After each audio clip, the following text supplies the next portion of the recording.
Assalamualaikum warahmatullahi wabarakatuh. Kami dari kelompok 3 pada mata kuliah analisis regresi dan varians. Saya Diana Novita sebagai penyaji 1 dan rekan saya Dinda Hairunisa sebagai penyaji 2 serta Zeus Hotlan Salim Napitupulu sebagai penyaji 3. Nah, kami akan membahas materi mengenai yaitu pemeriksaan pada variabel bebas, pemeriksaan sisaan, uji F untuk log of bit, dan transformasi. Sebelum kita membahas tentang pemeriksaan pada variabel bebas dan pemeriksaan sisaan, karena kedua materi bahasan ini saling terhubung, pertama-tama kita harus mengetahui dahulu mengenai definisi dari regresi linier berganda. Di situ terdapat definisi dari regresi linier berganda. Regresi linier ganda adalah persamaan regresi yang menggambarkan hubungan antara lebih dari satu peubah bebas atau X dan satu peubah tak bebas atau Y, di mana hubungan peubah-peubah tersebut dapat dituliskan ke dalam sebuah persamaan. Nah, di sini ada pun persamaannya.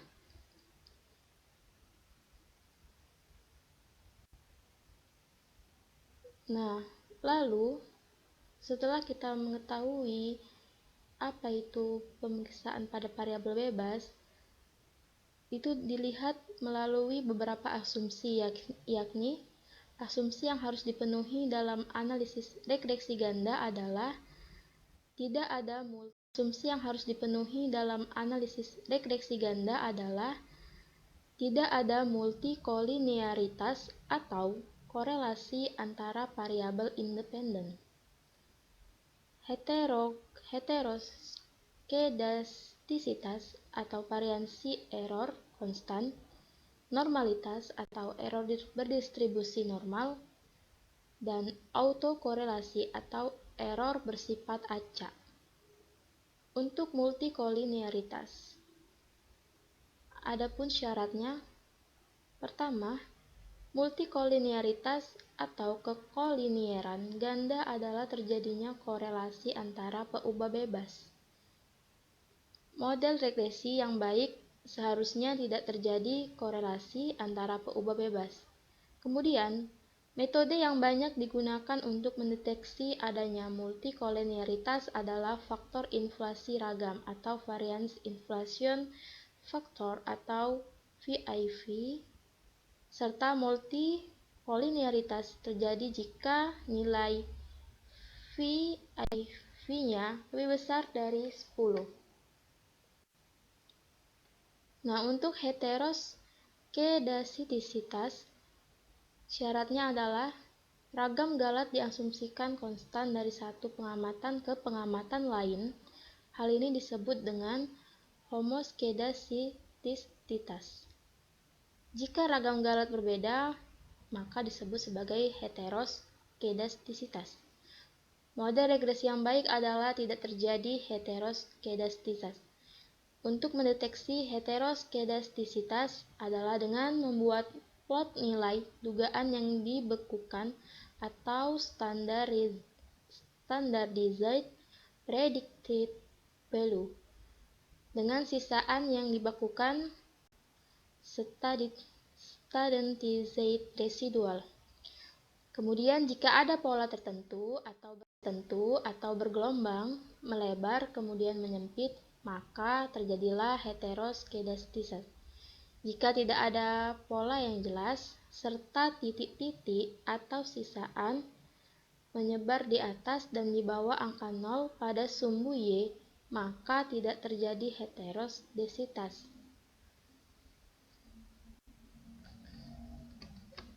Untuk normalitas atau error berdistribusi normal, syaratnya yang pertama, untuk mendeteksi normalitas digunakan normal ppplot. Yang kedua, jika titik-titik atau sisaan menyebar di sekitar garis diagonal dan mengikuti arah garis diagonal, maka model regresi memenuhi asumsi normalitas. Kemudian yang ketiga, jika titik-titik sisaan itu menyebar jauh dari garis diagonal dan atau tidak mengikuti arah garis diagonal, maka model regresi tidak memenuhi asumsi normalitas. Nah, kenapa dikatakan saling terhubung? Karena di situ kita harus mengetahui apa itu pemeriksaan sisaan berdasarkan asumsi yang sebelumnya. Dan terakhir, dilihat dari autokorelasi. Syaratnya ada 2. Bila dalam model regresi linear ganda ada korelasi antara galat pada periode T dengan galat pada periode T kurang 1, maka dinamakan adanya masalah autokorelasi.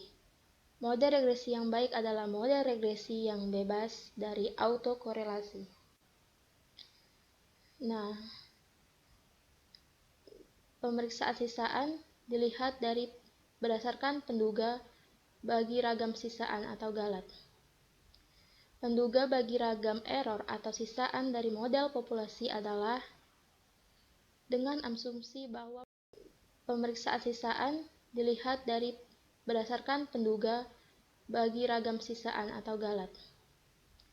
Penduga bagi ragam error atau sisaan dari model populasi adalah dengan asumsi bahwa modelnya pas atau cocok bisa dilihat di makna sigma kuadrat sama dengan S kuadrat E sama dengan KT sisaan dirumuskan sama dengan JKS dibagi N kurang 2 sama dengan sigma N I sama dengan 1 di mana E kuadrat I per N kurang 2. Dengan dibagi N kurang 2, maka bukan dengan N kurang 1 karena model regresi linear sederhana menggunakan 2 penduga parameter yaitu B0 dan B1 bukan 1. Dirumuskan SE sama dengan akar dari S kuadrat E adalah penduga simpangan baku. Yang ketiga adalah uji F untuk lack of fit. Telah kita ketahui bahwa garis regresi adalah suatu garis yang diperoleh berdasarkan suatu asumsi tertentu, yaitu suatu asumsi yang tidak dapat diterima dengan begitu saja, namun diterima untuk sementara sebelum ada pembuktian lebih lanjut. Dapat diselidiki, akibat yang timbul dari model yang tidak benar ialah pada kasus regresi garis lurus, galat bias biasanya dapat dideteksi cukup dengan memeriksa plot atau tebaran datanya. Namun cara ini tidak dapat dilakukan bila modelnya lebih rumit dan melibatkan banyak peubah. Yang pertama, jika suatu nilai dugaan bagi sigma kuadrat tersedia dari percobaan sebelumnya, kita dapat mengetahui atau menguji dengan uji F. Apakah kuadrat tengah sisa lebih besar dibanding nilai dugaan dari percobaan sebelumnya? Yang kedua, jika lebih besar dapat dikatakan ada ketidakpasan model atau lack of fit, sehingga model perlu diperiksa kembali. Jika pada percobaan sebelumnya tidak tersedia nilai dugaan sigma kuadrat, namun pengukuran berulang pada peubah Y dilakukan pada nilai X yang sama, maka amati ulangan dapat kita gunakan untuk memperoleh dugaan bagi sigma kuadrat. Pengertian lack of fit. Lack of fit sering juga disebut dengan uji ketidakcocokan, yaitu sebuah uji formal untuk menentukan apakah suatu fungsi regresi cukup fit pada data. Uji ini mengasumsikan bahwa observasi Y adalah independen, berdistribusi normal dan mempunyai varians yang sama. Uji ini juga sering digunakan untuk memeriksa apakah model yang telah kita estimasi masih kurang sesuai dengan data yang kita punya. Namun, uji ini hanya dapat dilakukan apabila untuk beberapa X terdapat observasi replikasi dalam Y. Hasil observasinya disebut replika atau replicates. Selain lack of fit test, bisa juga gunakan Ramsey test untuk uji linearitas atau uji Ramsey bisa dilihat pada buku Basic Econometrics karangan Gujarati. Hipotesisnya sebagai berikut. Untuk H0, EY sama dengan B0 tambah B1X. Dan untuk H1, EY tidak sama dengan B0 ditambah B1X. Statistik uji yang digunakan adalah uji F. Formulanya sebagai berikut. F sama dengan MSLF per MSPE, di mana F jika alfa C kurang 2, N kurang 2, di mana MSLF adalah lack of fit mean square atau rata-rata dari uji ketidakcocokan. Rata-rata fit dari uji ketidakcocokan, sedangkan MSPE adalah pure error mean square. N adalah jumlah sampel, C adalah jumlah observasi variabel X yang berbeda setelah dibuat replikasinya. Keputusannya ialah jika H0, F hitung lebih besar dari F alpha, C kurang 2, N kurang C. Itu ditolak. Dan jika H0, FH lebih kecil sama dengan F, jika alpha, C kurang 2, N kurang C, itu diterima. Berikut adalah tabel ANOVA untuk lack of fit test. Dapat dilihat pada slide berikut ini. Contoh, misalkan ingin diperiksa apakah ada hubungan antara suatu hasil reaksi kimia dan temperatur. Di sini hasil reaksi dipandang sebagai variabel respon atau Y, sedangkan temperatur sebagai variabel independen atau bebas yang dinotasikan dengan X. Datanya ialah sebagai berikut. Dari data reaksi kimia akan dilakukan uji ketidaksesuaian dengan memperhatikan ada beberapa X yang mengalami replikasi. Untuk hipotesisnya, untuk H0 tidak ada kecocokan model, sedangkan H1 ada ketidakcocokan model. Untuk tingkat signifikansi alfa sama dengan 0,05. Statistik ujinya F sama dengan JKKM per K kurang 2 per JKGM per N kurang K dengan K banyaknya X yang berbeda. Dekomposisi JKG atau dekomposisi jumlah kuadrat galat. JKKM ialah jumlah kuadrat ketidakcocokan model. JKGM adalah jumlah kuadrat galat murni. Jadi rumus jumlah kuadrat galat sama dengan jumlah kuadrat ketidakcocokan model ditambah jumlah kuadrat galat murni. Dengan daerah kritisnya sebagai berikut. H0 ditolak jika F hitung lebih besar dari F tabel. Berikut perhitungannya. Untuk X1 sama dengan 150 sama dengan 77,4 ditambah 76,7 ditambah 78,2 per 3 sama dengan 77,43. Dan untuk X2 sama dengan 200 sama dengan 84,1 tambah 84,5 tambah 83,7 per 3. Hasilnya 84,1. Untuk X3 sama dengan 250 ialah 88,9 tambah 89,2 tambah 89,7 per 3. Hasilnya 89,27. Untuk X4 sama dengan 300 ialah 94,8 tambah 94,7 ditambah 95,9 per 9. Hasilnya ialah 95,13. Bisa dilihat langsung rumus dari JKGM-nya. Nah, hasilnya ialah 2,6601 dengan DB-nya sama dengan 12 kurang 4 sama dengan 8. Maka didapat JKG sama dengan 4,0015.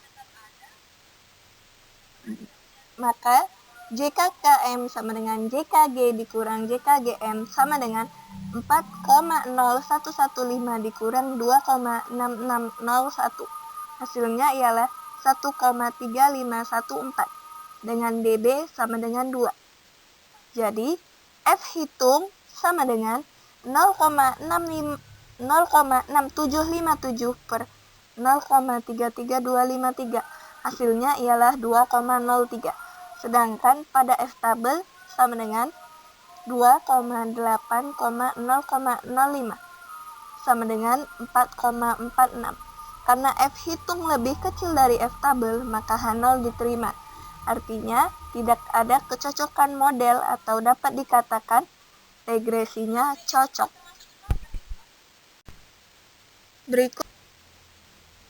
Berikut adalah cara lain dari mencari JKGM, jumlah kuadrat galat murni.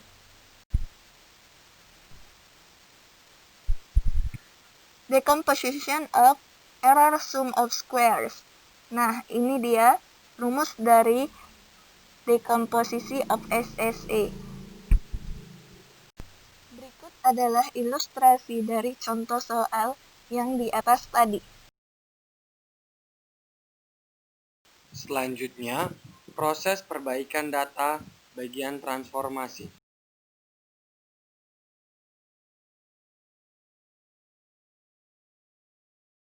Sebelum masuk ke pembahasan transformasi mengenai perbaikan data, kita harus transformasi data.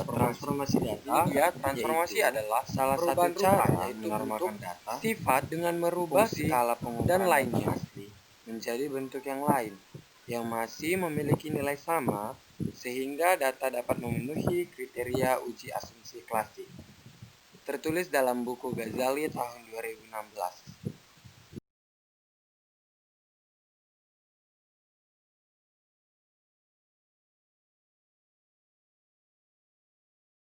Adapun tahapan-tahapan transformasi, yang pertama yaitu menentukan kecondongan dari data histogram. Yang kedua, menentukan bentuk transformasi sesuai dengan bentuk grafik pada tahap pertama.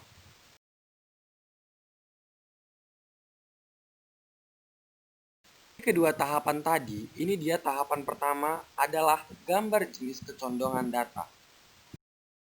Ini gambar lanjutan dari kecondongan data.